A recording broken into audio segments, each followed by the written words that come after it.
30 ans plus tôt, en janvier 1903, toujours en Allemagne, un jeune homme vient au monde dans la ville de Württemberg. Ses parents, de modestes paysans, le nomment Georg. Georg Elser. Très bon à l'école, Georg connaît une enfance normale et vite intègre le monde du travail comme ouvrier.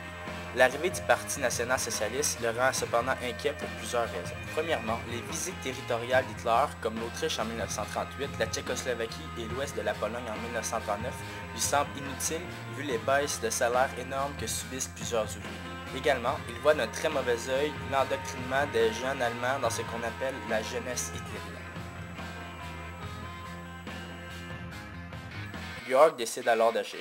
Il se rend à Munich, la capitale nazie, au Bürgerbräukeller, une brasserie très importante pour Hitler car en 1923, plusieurs dirigeants du Parti socialiste s'étaient réunis pour préparer un putsch armé, le putsch de Munich, qui se solda par un échec, Hitler emprisonné.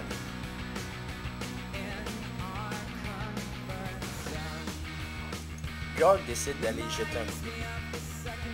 En entrant, il remarque des tables, un bar, ainsi qu'une colonne située derrière une scène.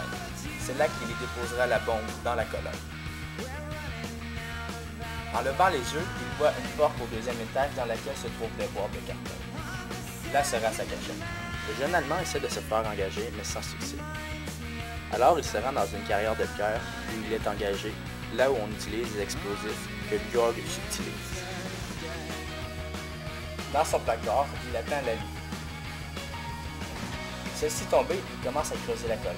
Pendant 3 mois, chaque nuit, il travaille la colonne et la prépare pour accueillir les explosifs. À l'aurore, il retourne dans le placard. Une seule fois en 3 mois, il fut surpris par un employé. Calmement, il sortit du placard et commanda un café sans conséquence. Le 6 novembre, le mécanisme de l'explosif était en place. Le 9 novembre, Hitler arrive en avion à Munich et se rend à la brasserie. L'embrouilleur répète devant le discours d'Hitler qui doit se retirer 30 minutes plus tôt pour prendre le train.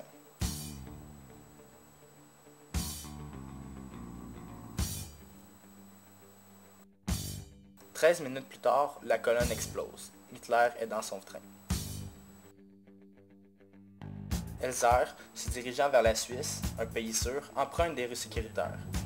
Mais arrivé à la frontière, il est interpellé par des patrouilles nazies.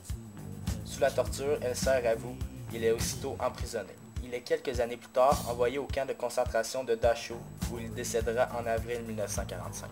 Cet homme si courageux, ayant défié un homme, une idéologie, aurait bien pu changer le cours de l'histoire, mais celle-ci en avait décidé autrement.